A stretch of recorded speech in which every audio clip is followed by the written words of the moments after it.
Non, je disais simplement que le bâtonnier de l'ordre, saisi d'une demande de la Cour à l'effet de la commission d'office d'avocats, dont la présence est indispensable en matière d'assises pour que l'accusé puisse être jugé.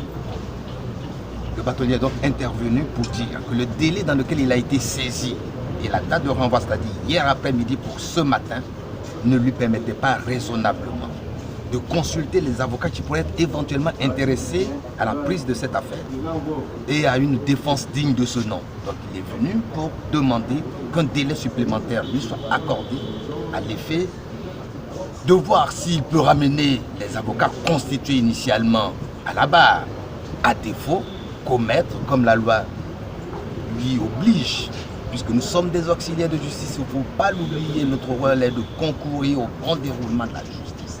On ne peut pas par des refus intempestifs bloquer. Et par conséquent, si la bâtonnier, le conseil de l'ordre n'arrive pas à ramener les avocats initialement, le bâtonnier aura l'obligation de commettre d'office les avocats pour continuer cette défense-là. Un délai lui a été accordé jusqu'à mardi pour ce faire. Ce délai sera mis à profit pour essayer de parvenir à débloquer la situation. Oui, vous savez, comme toute médiation, il y a deux issues possibles, ça aboutit ou ça échoue. Alors, la médiation qui a été entreprise entre les deux parties, parce qu'il ne faut pas oublier que dans un procès pénal, le parquet et la défense sont les parties.